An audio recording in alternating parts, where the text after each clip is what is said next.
Ahí ya empezamos la grabación. Muchas gracias por estar con nosotros. Yo sé que es un día medio sufrido, pero nomás déjenme poner aquí los participantes. Aquí está.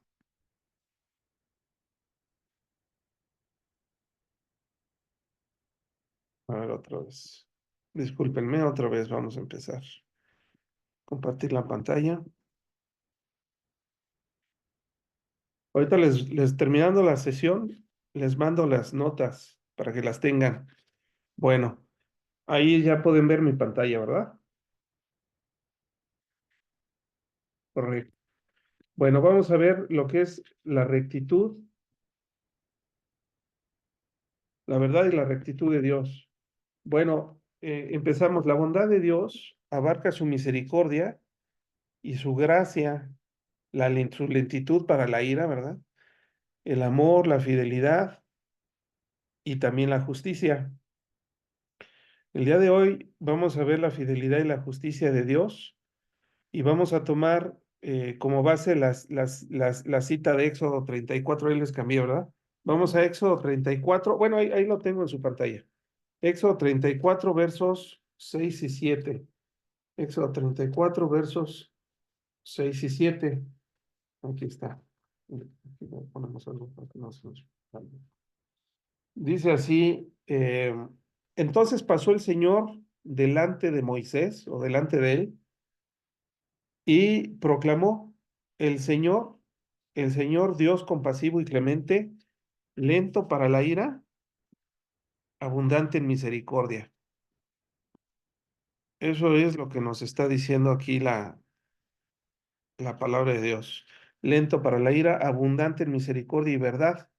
Verso 7, que guarda su misericordia a millares, el que perdona la iniquidad, la transgresión y el pecado, y que no tendrá por inocente al culpable, que castiga la iniquidad de los padres sobre los hijos y sobre los hijos de los hijos hasta la tercera y cuarta generación. Bueno, eso es lo que nos dice la palabra.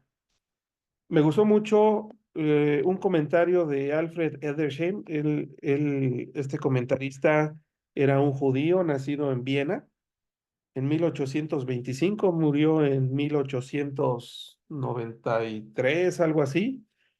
Este judío se convirtió a Cristo por medio de un predicador presbiteriano. Y entonces él ya teniendo todo el badaje, ¿no? de la costumbre judía, junto con la enseñanza cristiana, él escribió un libro muy famoso, pero bueno, él no vivió en la época ni siquiera de la Primera Guerra Mundial ni la Segunda, vivió un poquito antes. Él estuvo en Escocia, estuvo como misionero en otros lugares, pero me gustó la cita que pone en su comentario. Dice, cuando Moisés comprendió plenamente de este modo el carácter de Jehová, pudo interceder una vez más por Israel, convirtiendo ahora en una súplica para el perdón incluso la razón que pareció haber hecho peligrosa la presencia de Jehová en Israel, que era un pueblo duro de cerviz. Bueno, si nosotros vemos la Biblia en Deuteronomio 34, verso 6, lo que ya leímos, dice en el verso 8, que no lo puse aquí en sus apuntes, pero si están en sus Biblias, vemos en el verso 34, 8 y 9, dice, entonces Moisés, apresurándose, bajó la cabeza hacia el suelo y adoró.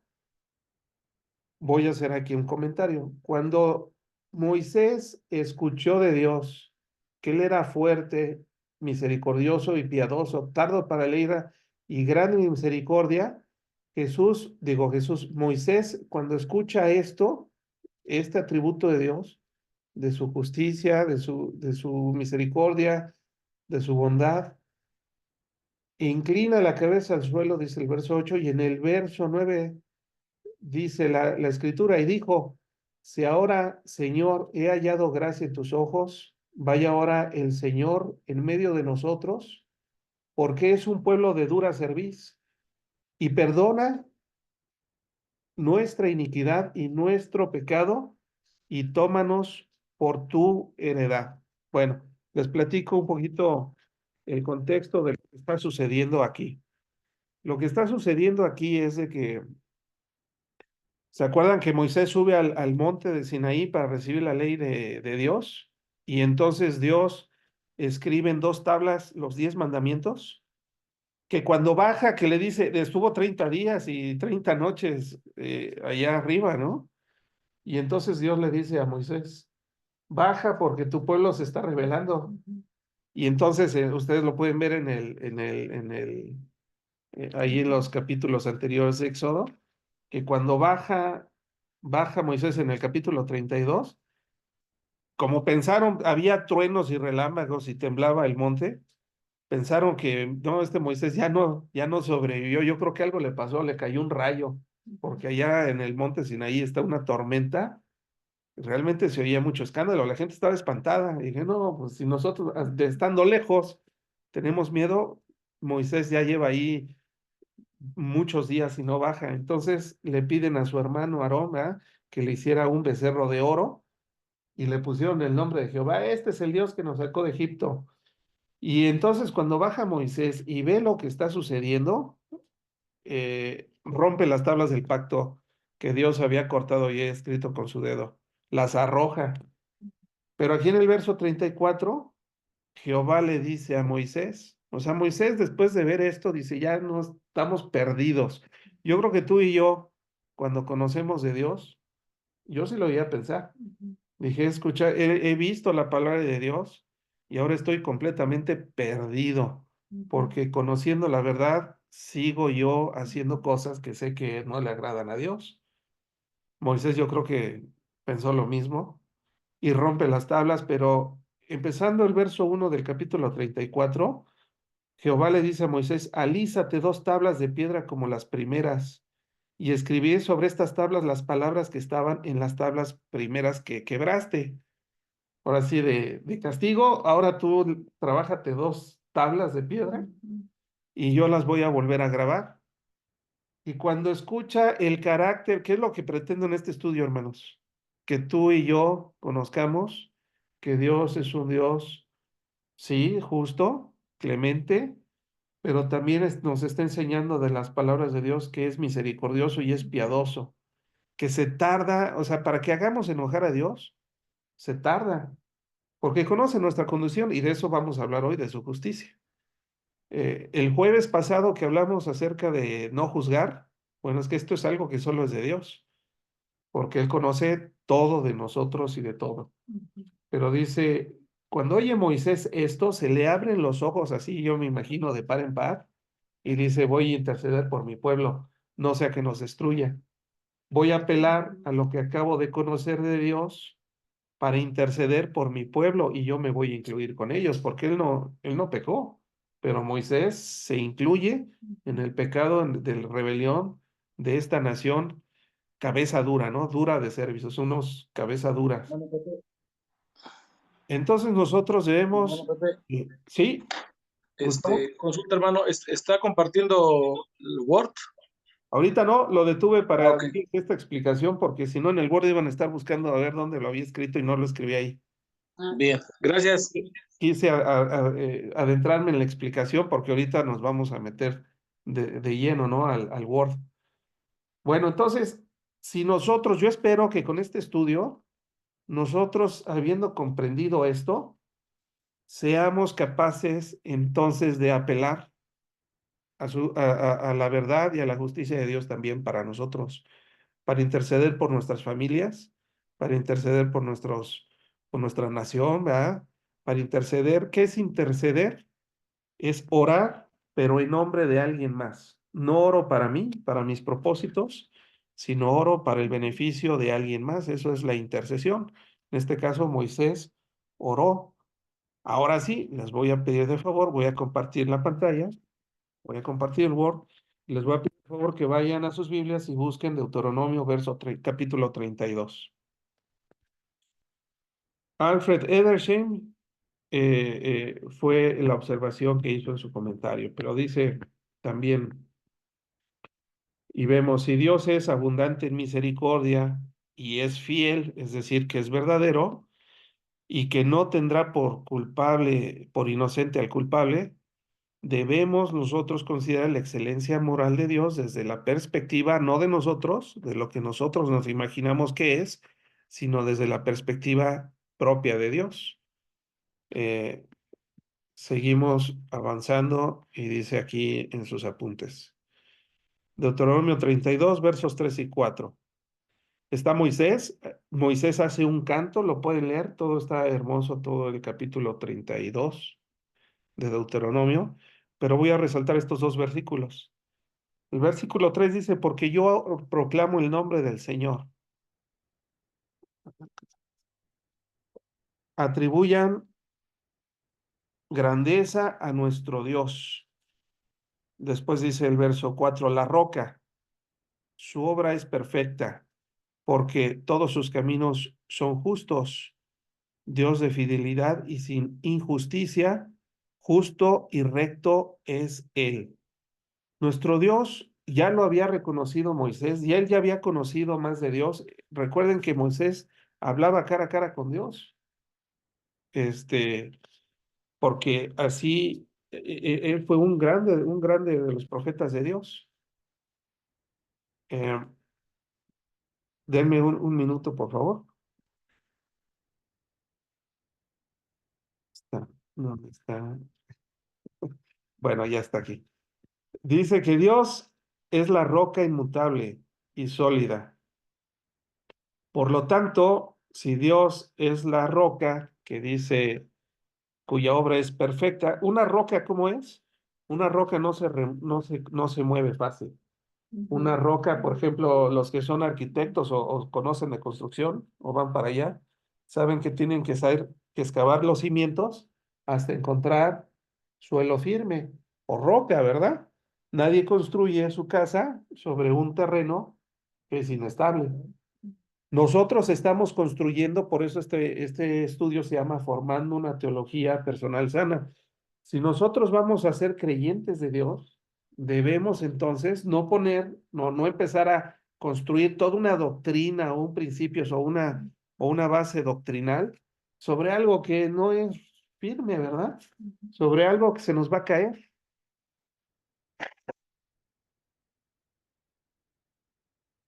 Dios nos dice de sí mismo, yo soy la roca. Una roca es inmutable, es decir, una roca no va a cambiar y es sólida. Por lo tanto, se establece aquí como un criterio de las cosas de Dios. Bueno, esta referencia la saqué de un autor que se llama Joexema, de un libro llamado Refor- eh, Re- Dogmática Reformada. Bueno, de ahí saqué esta definición. En otras palabras, Dios es la roca, todo lo que construyamos sobre él es verdad. Bueno, vamos a empezar a desmenuzar lo que es la fidelidad, la verdad y la fidelidad de Dios. Y aquí ya llegamos a otro versículo de Primera de Juan 1, versos del 5 al 7. Y este es el mensaje que hemos oído de él y que les anunciamos. Dios es luz y en él no hay ninguna tiniebla. Si decimos que tenemos comunión con él, pero andamos en tinieblas, mentimos y no practicamos la verdad. Pero si andamos en la luz, como él está en la luz, tenemos comunión los unos con los otros y la sangre de Jesús, su Hijo, nos limpia de todo pecado. Bueno, en este versículo el apóstol Juan, o el Espíritu Santo que inspiró al apóstol Juan para escribirlo, está conectando la luz con la verdad como equivalentes, como sinónimos. ¿Por qué cualquiera que anda en un camino alumbrado, pues no va a tropezar? Pero si vamos en un camino que está oscuro, no vamos a ver si hay un obstáculo o hay un bache o qué hay, ¿verdad? Bueno, así es que el Dios conecta la luz con la verdad y también dice que Él es fiel, ¿verdad? Entonces, en el verso 9 nos dice que si confesamos nuestros pecados, el apóstol Pablo sigue avanzando, dice, si confesamos nuestros pecados, Él es fiel y justo para perdonarnos los pecados y para limpiarnos de toda nuestra maldad.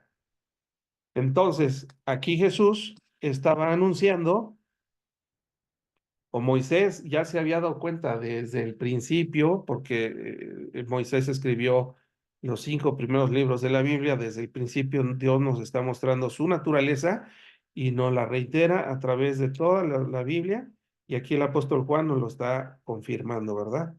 Que si nosotros confesamos nuestros pecados, Él es fiel y justo para perdonarnos y limpiarnos de toda maldad. Pero es gracias a estos dos atributos, la fidelidad o su verdad y su justicia.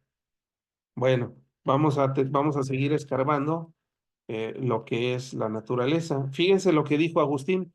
Agustín o San Agustín, que es uno de los padres de la fe. Yo me compré la Biblia patrística y ahí vienen algunas enseñanzas de los primeros teólogos, ¿verdad? Como Agustín. Agustín escribió lo siguiente: donde encontré la verdad, allí encontré a mi Dios, que es la verdad misma. Deuteronomio 7, versos 9, dice: reconoce pues que el Señor tu Dios es Dios. Él es el Dios fiel, que guarda su pacto y su misericordia hasta 1000 generaciones con aquellos que lo aman y guardan sus mandamientos. Yo ahí lo contrastaría contra, fíjense, el amor y la fidelidad de Dios. No acabamos de leer ahorita en Deuteronomio que la maldad la persigue hasta la tercera y cuarta generación, la maldad de los padres.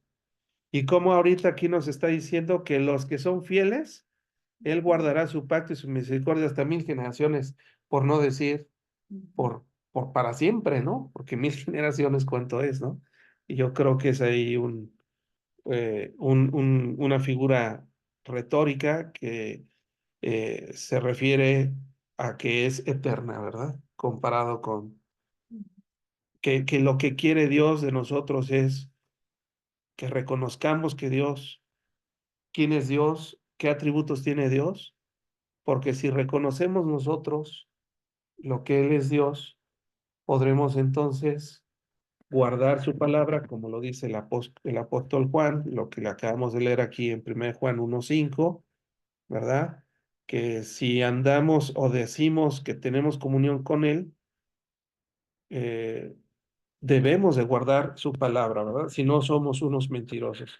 Pero Dios quiere que guardemos nosotros, que lo reconozcamos en nuestros caminos, y Él es fiel y nos promete que entonces hasta 1000 generaciones guardará su pacto con aquellos que lo aman y guardan sus mandamientos. Aquí hay dos cosas. Decimos que amamos a Dios. Si decimos que amamos a Dios, debemos de guardar entonces, de hacer las cosas que a Dios le agradan. Si no, somos unos mentirosos, no hay congruencia. Bueno, continuamos.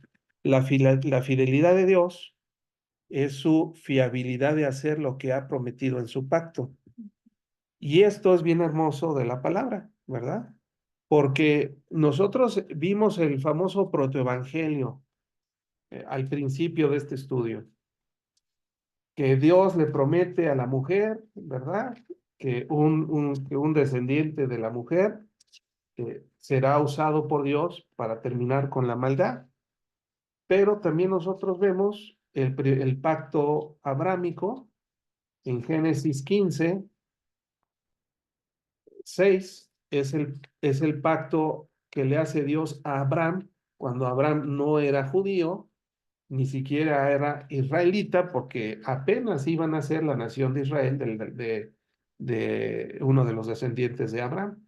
Pero en el verso 6 de Génesis 15:6, dice que vamos a leer desde el 5. Dice: y Dios lo llevó fuera a Abraham y le dijo: mira ahora los cielos y cuenta las estrellas si las puedes contar. Y le dijo: así será tu descendencia. Verso 6. Y creyó a Jehová y le fue contado por justicia. Bueno, la fidelidad de Dios significa que Él es completamente digno de nuestra fe. Abraham creyó a Dios cuando le hizo la promesa que él iba a ser, su descendencia iba a ser como las estrellas. Y eso le fue contado por justicia. ¿Por qué? ¿Por qué Abraham le creyó a Dios? Bueno, porque él sabía que Dios era digno de confianza. Y si Dios había hablado, Dios lo iba a cumplir. Este pacto también se le conoce en la teología como el pacto incondicional de Dios. ¿Por qué? Porque un pacto normalmente hay un compromiso de doble responsabilidad. Como el pacto mosaico, Dios le dice, yo te voy a bendecir, pero la condición es que, que seas obediente, porque está la bendición y la maldición puestas delante de la nación de Israel. ¿Verdad? Este es un pacto condicionado a nuestra conducta, pero el pacto que le hace a Abraham es un pacto incondicional. Nada más por haber creído, Dios le promete tres cosas. No lo vamos a leer, no lo vamos a estudiar ahorita, pero Dios le promete tres cosas a Abraham. Una, que va a ser famoso, su nombre va a ser famoso, va a ser el hombre más famoso de la historia. Dos, le promete que su descendencia va a ser grande, ¿verdad? Y tres, que no le iba a faltar nada. Bueno, nosotros estamos viendo que de la descendencia de Abraham, somos todos aquellos que le creemos a Dios, como él le creyó. Eh, Dice aquí, segunda de Timoteo, el apóstol Pablo, que aunque los hombres no crean en Dios, él permanece fiel, pues no puede negarse a sí mismo. Es decir, la fidelidad de Dios no está supeditada a que nosotros creamos o no creamos. en, en- También en Romanos 3 verso 3 vamos a buscarlo rápidamente aquí en nuestras Biblias, Romanos 3:3.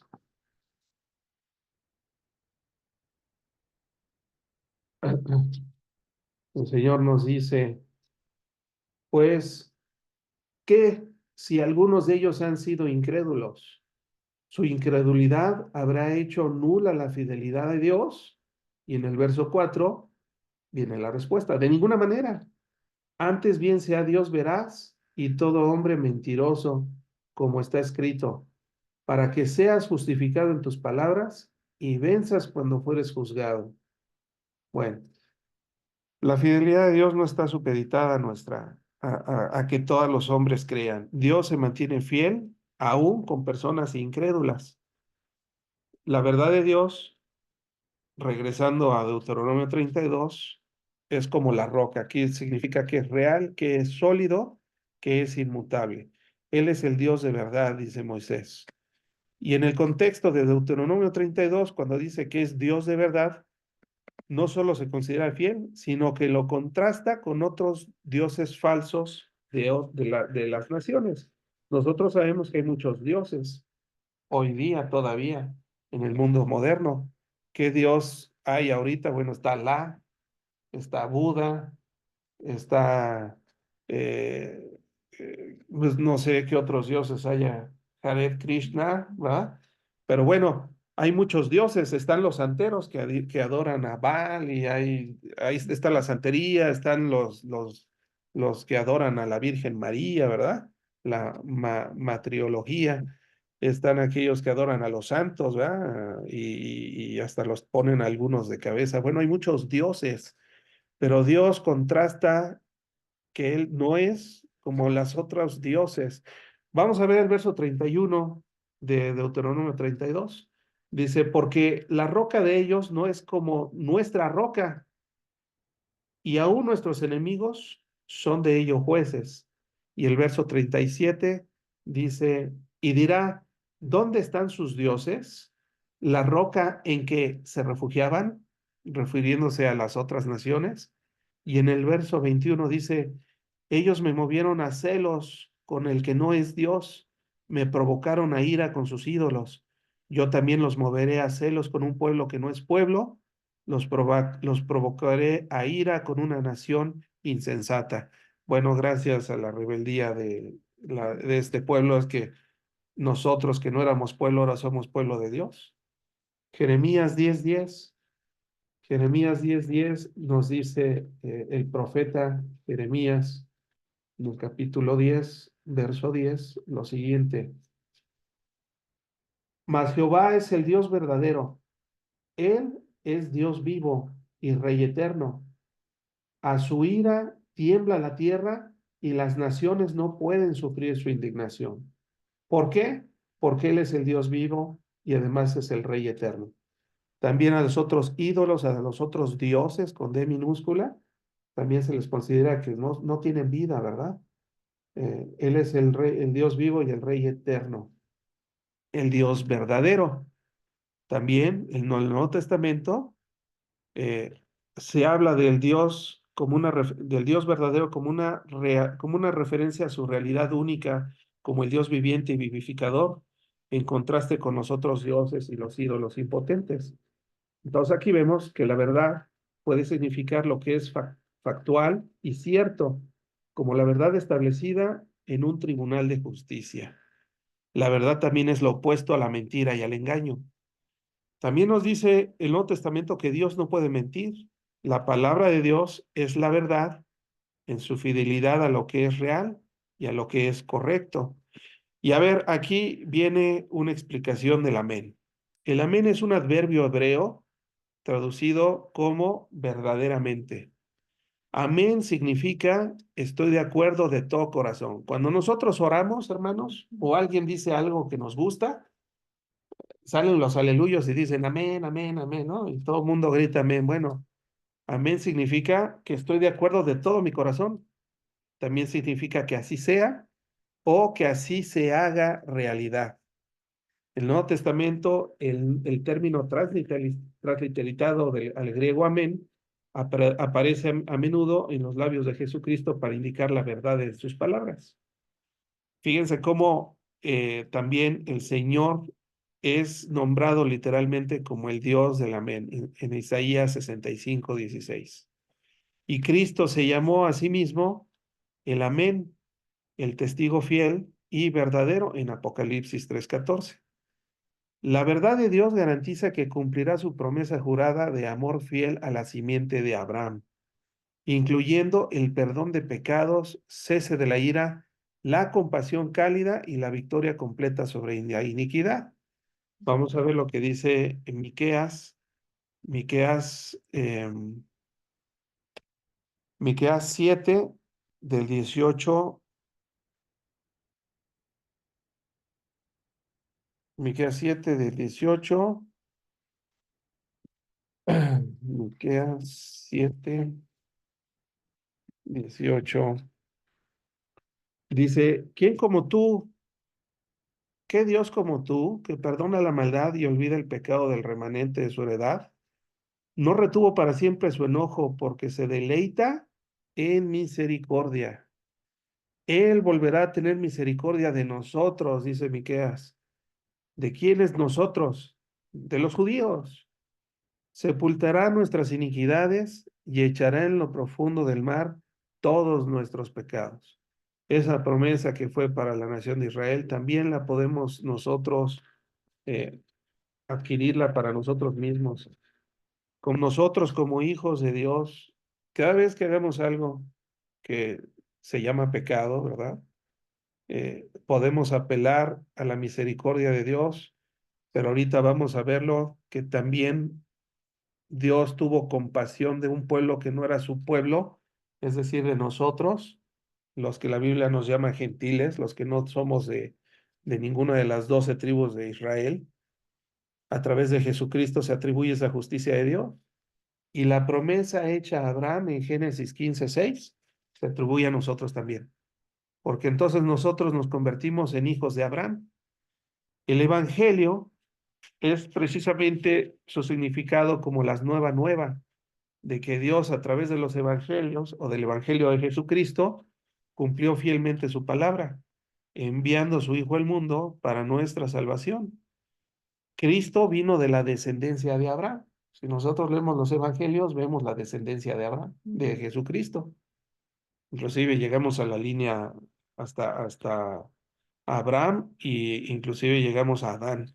Bueno, habiendo hablado de la verdad de Dios, ahora hay que estudiar lo que es la rectitud y justicia, porque si no, apelamos también a la rectitud y a la justicia de Dios, podríamos nosotros pensar que Dios es tan bueno que podemos entonces actuar de manera perversa y como Dios es bueno, no nos va a castigar.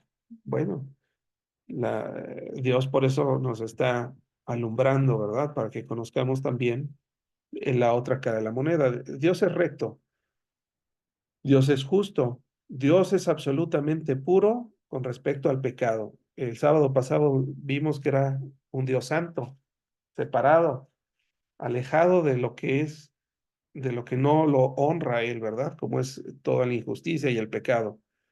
Eh, Juan nos dijo que en él no había ninguna oscuridad. 1 Juan 5, ya lo leímos. La comunión con Dios requiere que caminemos en la luz, como nos lo dijo Juan, que confesemos nuestros pecados y que busquemos atribuirnos a nosotros mismos como si fuera un detergente poderoso, un detergente con cloro, la sangre preciosa de Jesucristo. Por eso nosotros sí, cuando confesemos nuestros pecados, tenemos que limpiarnos con la sangre de Cristo. La verdad es que si lo tomamos de manera literal, no suena muy higiénico limpiarnos con sangre de nadie, ¿no? Pero la sangre de Cristo es un símbolo de que Cristo derramó su sangre, que debió haber sido nuestra sangre por nuestro pecado. Cuando recurrimos a la sangre de Cristo, estamos diciéndole a Dios, no veas mi maldad, porque esa maldad mía ya fue juzgada en el cuerpo de Jesucristo y la sangre de Cristo fue derramada por nosotros. Y esa es una sangre preciosísima, porque es la sangre del unigénito de Dios. Podemos ser aceptados por un Dios tan solo, dice el apóstol Juan, en su misma epístola, 1 Juan, si tenemos un abogado para con el Padre o ante el Padre, que es Jesucristo el justo. Entonces, debido a la rectitud y la justicia de Dios, es que Dios manda a su Hijo para que nuestros pecados no sean tomados en cuenta y hallemos, por medio de la confesión de nuestros pecados, la justicia de Dios en nosotros. Entonces, la justicia y la rectitud son atributos esenciales de Dios y son la obra central de Jesucristo. Eh, Se han levantado a lo largo de toda la historia, desde la época de los apóstoles, falsos maestros que han buscado desechar la justicia de Dios solamente apelando a la bondad de Dios. Sin embargo, no podemos separar la bondad sin destruir ambas. Fíjense, Irineo, otro padre de la teología de la iglesia.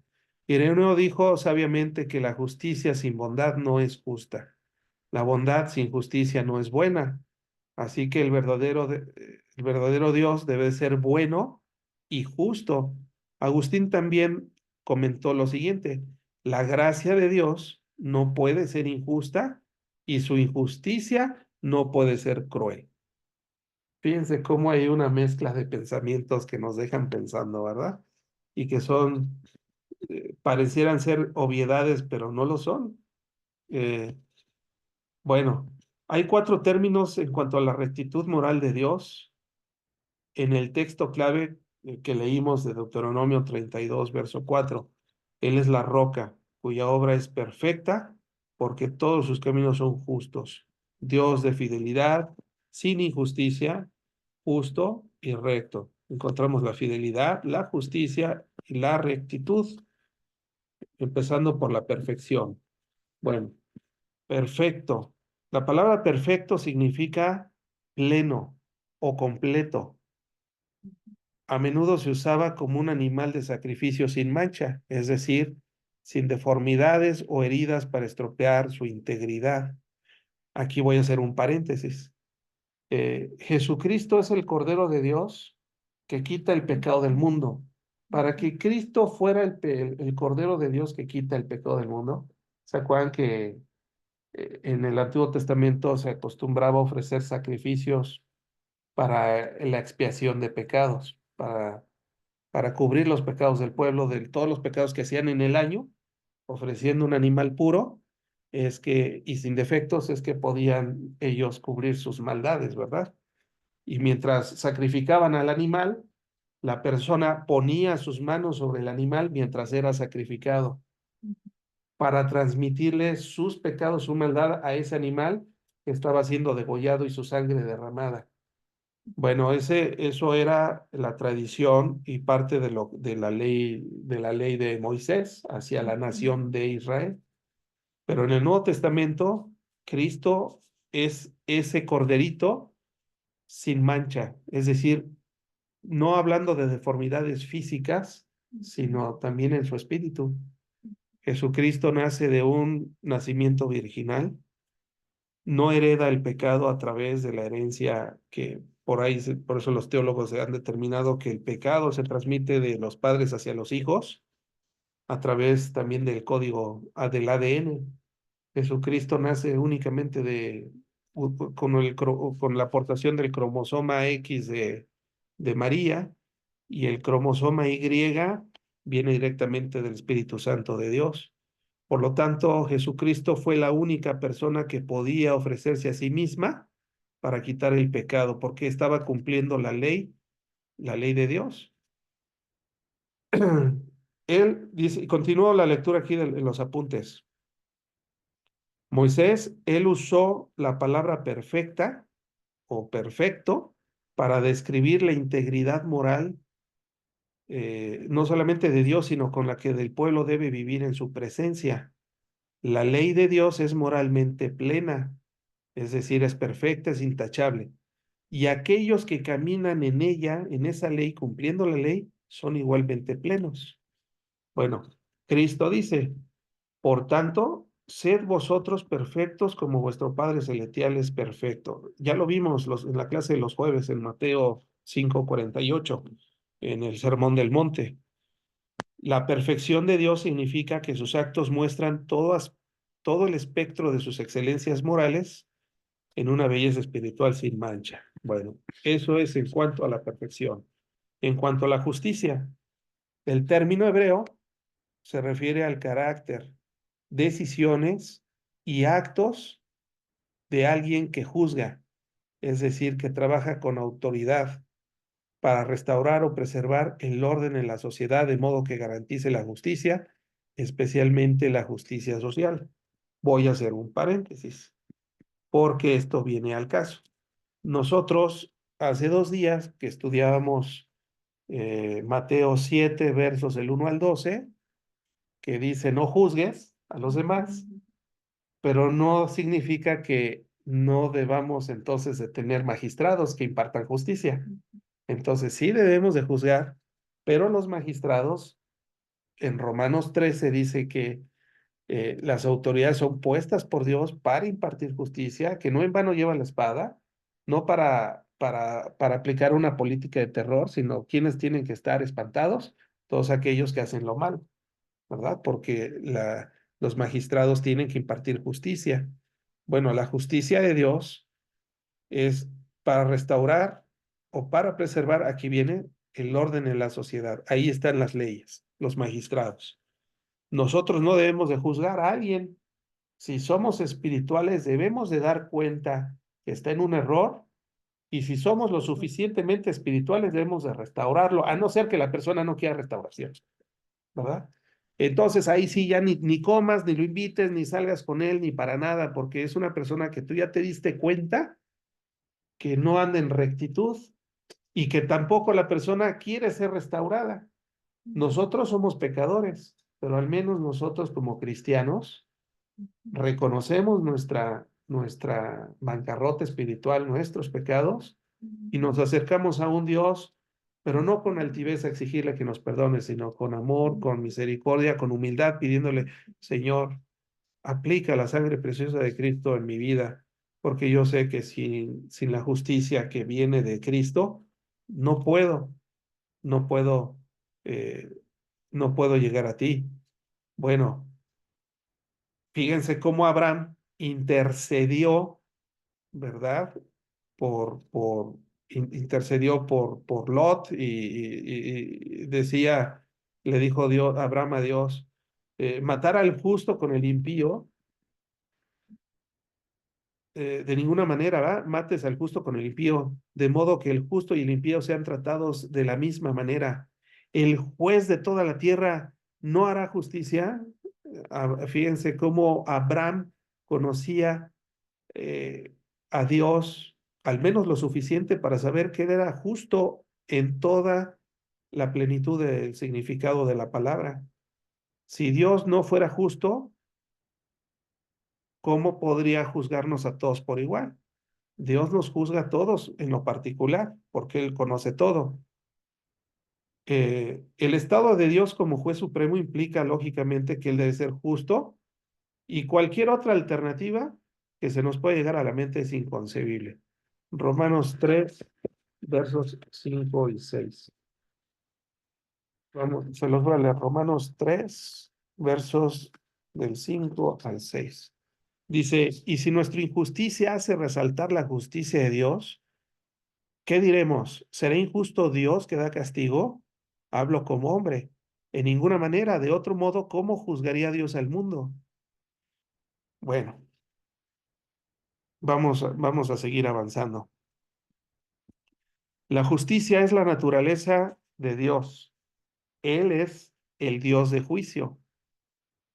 Continuamos. De este versículo de Deuteronomio 32:4, ahora vamos a estudiar a qué se refiere con que es recto. Dice un grupo de palabras lingüísticamente distinto del juicio, pero relacionado conceptualmente, se presenta como rectitud o justicia. El juicio y la rectitud, diagonal justicia, a menudo aparecen juntos y se entrecruzan en su significado.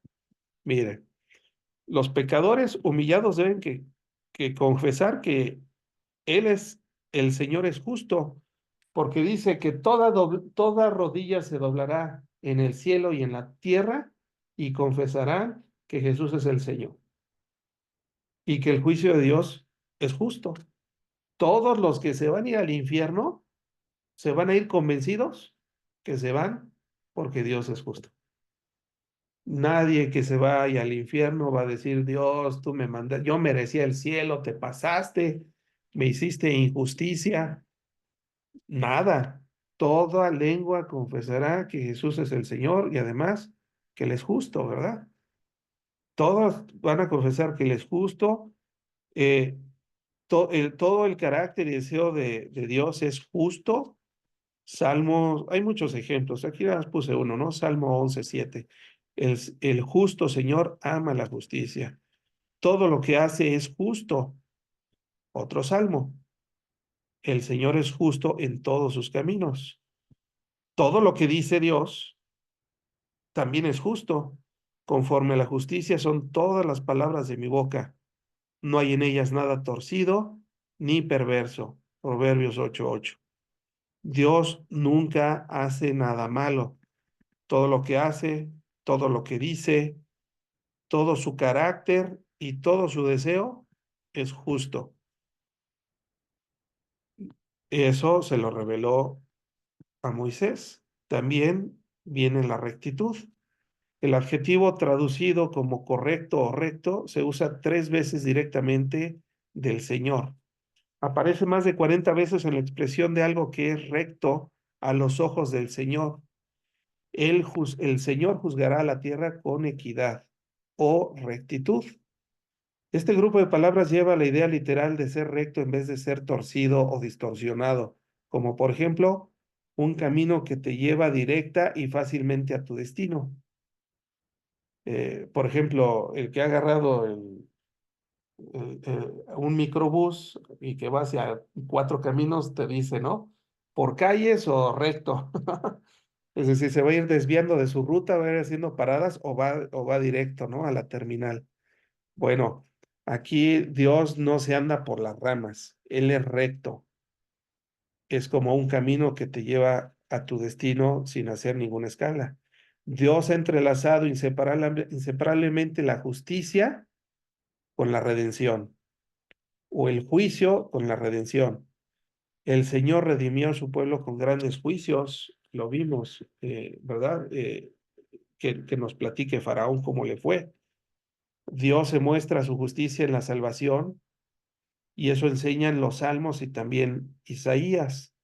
Dios revela su justicia en la salvación a través de la justificación y la santificación.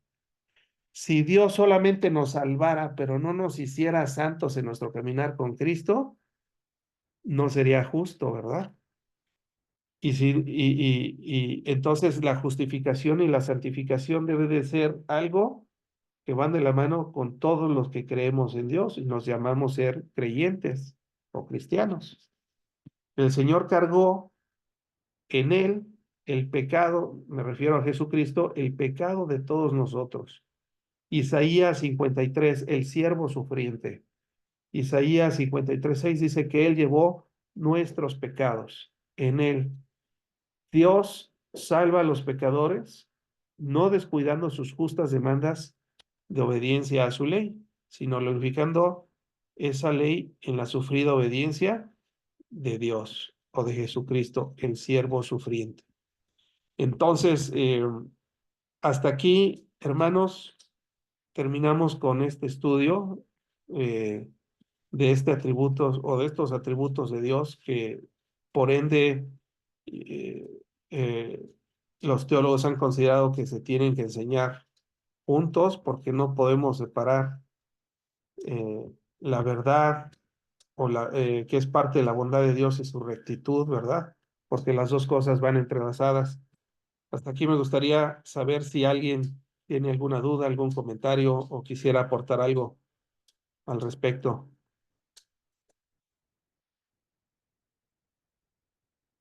¿Todo bien? ¿Todo claro?